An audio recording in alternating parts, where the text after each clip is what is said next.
नमस्कार, मेरा नाम प्रखर प्रताप सिंह है। मैं रायपुर करचुलियान का निवासी हूँ और जैसा कि आप सब अब जान चुके होंगे कि आम आदमी पार्टी के शीर्ष नेतृत्व ने मुझे गुड़ विधानसभा 75 का प्रत्याशी बनाया है। तो सबसे पहले मैं केंद्रीय एवं प्रदेश नेतृत्व को धन्यवाद कहता हूं और डॉक्टर संदीप पाठक जी एवं महोदया श्रीमती रानी अग्रवाल जी का तहे दिल से आभारी हूं। और मैं ये बताना चाहता हूं कि गुड़ क्षेत्र मेरा घर है, वहाँ मेरा अधिकार है। और जैसा कि आप सभी जानते होंगे कि मेरे परिवार के बारे में, क्योंकि आप लोग कई लोग उस क्षेत्र से आते भी हैं और आपका अनुभव भी काफ़ी ज़्यादा है, तो मैं संक्षिप्त में ये बात बताना चाहता हूँ कि मेरी राजनीति में ये जो कदम मैंने बढ़ाया है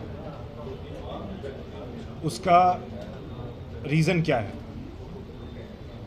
मेरे बब्बा जी श्री निर्मल सिंह जी, जैसा कि आप सभी जानते होंगे कि पीढ़ियों से उनके मार्गदर्शन में मेरे परिवार ने जनसेवा एवं धर्म कार्यों में काफ़ी काम किया है, काफ़ी समय दिया है। हमारा परिवार गायत्री परिवार से काफ़ी समय से जुड़ा हुआ है। मेरे बब्बा जी द्वारा कई नेत्र शिविर, नेत्र चिकित्सालय एवं गायत्री परिवार के लिए अश्वमेध यज्ञ जैसी चीज़ें की गई हैं। और मैं ये भी बता दूं कि राजनीति में हमारे परिवार का कोई अनुभव नहीं है, मगर राजनीति का मतलब ही होता है जनसेवा। और जनसेवा में हमारा परिवार में और जो बब्बा जी के मार्गदर्शन में मैंने काफ़ी समय उनके साथ बिताया है और आज भी बिताता हूँ। तो जो मेरा ये कदम बढ़ाने का जो हौसला है वो सबसे पहले उन्हीं से आता है। यहाँ मौजूद हमारे ब्लॉक अध्यक्ष अनूप जी, नरेश त्रिपाठी जी, सक्रिय कार्यकर्ता अजय सिंह जी भी मौजूद हैं। प्रखर जी, आपने दून स्कूल से पढ़ाई की है जी, फिर आप विदेशों में पढ़ाई की है जी, विदेशों में आपने नौकरी किया, फिर आप अचानक कैसे इधर राजनीति की तरफ मुड़ गए आप?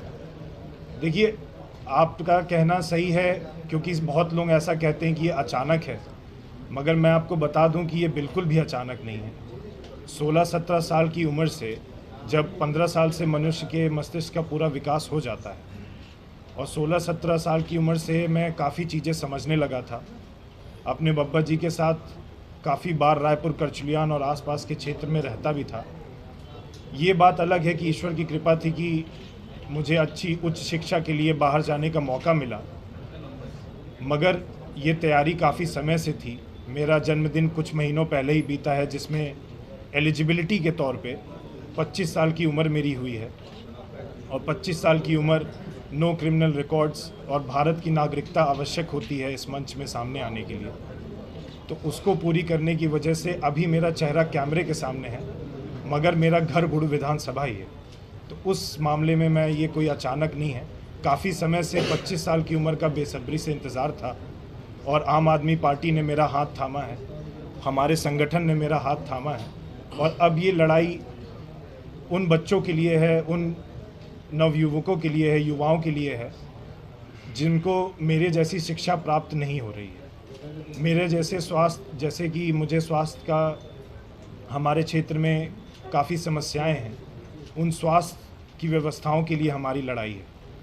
और आम आदमी पार्टी के नेतृत्व में हमारे जो नेता हैं अरविंद केजरीवाल जी, उनके संगठन के हम ये सिपाही हैं और उन्हीं के मार्गदर्शन में हम ये गुड़ के विकास की लड़ाई और संघर्ष, जो बदलाव का संघर्ष है, उसे आगे बढ़ाएंगे। जनता के पास क्या क्या मुद्दे लेके जाएंगे? देखिए, अब मैं कहूँगा तो आप लोग हंस पड़ेंगे, मगर हंसना तो सही नहीं होगा, मगर ये काफ़ी शर्म की बात है कि 76 साल हो गए हैं आज़ादी के और मुद्दे अभी भी वही हैं। शिक्षा, स्वास्थ्य, भ्रष्टाचार से मुक्ति। आप आपने अभी तक जनता के लिए क्या किया तो आपको जनता सपोर्ट करेगी? देखिए, जैसा कि आपने प्रश्न किया कि मैंने क्या किया जनता के लिए, मैं उस क्षेत्र का बेटा हूँ, मेरा पैदाइश वहीं की है, संस्कार वहीं के हैं। अगर जिनको हमने अभी तक मौका दिया था, और मैं खुद मतदान करने वाला हूँ, मैं भी मौका, जैसे कि आप सब वहाँ गुड़ के लोग हैं, अगर उन्होंने मौका आपने दिया है तो वैसे मैंने और मेरे परिवार ने भी मौका दिया है। मगर जैसे कि मैंने कहा कि शर्म की बात है कि अगर बस संचालन कर दिया जाता, प्रबल इच्छा शक्ति रखी जाती, नीयत साफ रखी जाती, तो क्या पता आज मेरी यहाँ पे ज़रूरत भी ना होती। मैं भी अपनी प्लानिंग के तहत, जैसे सारे बच्चे करते हैं, कि अच्छी शिक्षा प्राप्त करता, अच्छी नौकरी करता और देश विदेश में अपने क्षेत्र का नाम रोशन करता। मगर अपनी पहचान से मैं कब तक दूर भाग सकता था? अगर मैं कहीं गया हूँ जहाँ पे मुझे विकास का असली एग्जाम्पल दिख रहा है और मेरा क्षेत्र उससे वंचित है, तो आप सबके मन में, अगर आप मेरी कुर्सी पे होते तो आज आपको भी ये टीस होती, और तभी आप पत्रकारिता करते हैं और मुद्दे सामने रखते हैं, समस्याएं सामने रखते हैं सबके सामने। तो वैसा मेरा भी है, बस आप वहाँ हैं और मैं इस मंच में आके अपने क्षेत्र का विकास करना चाहता हूँ। पार्टी में आपके पहले भी कई कार्यकर्ता रहे गुड़ विधानसभा जी, पार्टी ने उनको क्यों नहीं टिकट दिया, आपको कैसे एकदम आए और आप? देखिए, ये आए और टिकट ऐसी बात नहीं है, ये काफ़ी समय से ये प्रयत्न चल रहा था। और जैसा कि आपने देखा कि जब मेरी 25 साल की उम्र पूरी हुई और गुड़ विधानसभा में जो हमने प्रचार किया, हमारे अनूप जी कई वर्षों से, नरेश त्रिपाठी जी उस क्षेत्र के सर्वश्रेष्ठ कार्यकर्ता हैं, उन्होंने कई लोगों को इस संगठन से जोड़ा है, तो आज उन्होंने ही मेरी उंगली थामी है और आज पार्टी के निर्देश अनुसार हम आगे बढ़ के इस बदलाव के संघर्ष को अपने शीर्ष नेतृत्व के मार्गदर्शन में इसको आगे बढ़ाने का प्रयास कर रहे हैं। देखिए, आज की जो हमारी मुलाकात रही है, काफ़ी समय से आप सभी बड़ों का मेरे पास फ़ोन आ रहा था, कभी मैं उठा पाता था, कभी नहीं उठा पाता था। तो ये मुलाकात एक मेल की है कि जिसमें आप मुझे जान पाएँ, हमारी गुड़ विधानसभा में जो हमारी पार्टी की मैनिफेस्टो है उसको जान पाएँ, और उसके बाद हम थोड़ा चाय लें, नाश्ता करें और आपसी में 1 to 1 मिलने का प्रयास करें। ये चुनावी मौसम है और अभी काफ़ी सारे दिन हैं जहां पे मुद्दों की और काफ़ी जो हमारी समस्याएं हैं और उन मुद्दों पे हमें काफ़ी समय मिलेगा उन पे बात करने का। और ये जो सम्मेलन हमने किया है, प्रेस वार्ता करी है, उसका अब थोड़ा लुत्फ़ उठाया जाए और 1 to 1 मिलें और चाय पे अपन आगे की बातचीत करते हैं। प्रमोद शर्मा जी आम आदमी पार्टी के नेता हैं, वो 10 लाख रुपये मांग रहे हैं प्रमोद शर्मा और पैसा न देने पर उनका टिकट, इस पर आप क्या करें? देखिए, मैं प्रखर हूँ, ये आम आदमी पार्टी ने मुझे प्रत्याशी बनाया है और मेरा उद्देश्य, जैसा कि मैंने कहा, कि अगर सही तरीके से संचालन किया होता अभी के हमारे चुने हुए प्रतिनिधियों से, तो क्या मुझे आज मेरी ज़रूरत भी ना पड़ती। मगर मुझ जैसे युवा पे अगर पार्टी ने भरोसा दिया है तो ये संगठनात्मक समीकरण से मुझे सबसे बातचीत करके मुझे आगे किया गया है। इसके पीछे काफ़ी विचारधाराएं रखी गई हैं।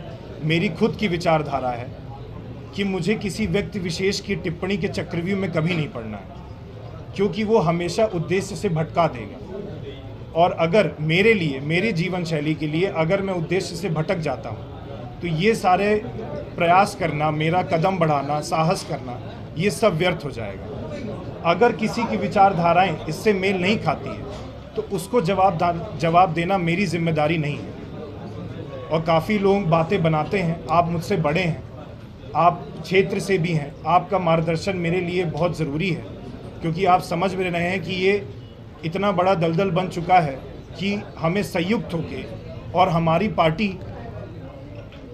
पार्टी सबको मिला के बदलाव करने की कोशिश कर रही है, चाहे जहां भी आप देख लें। तो अगर किसी की विचारधारा दूसरी दिशा में जा रही है तो वो उनकी समस्या है, मेरी समस्या नहीं है।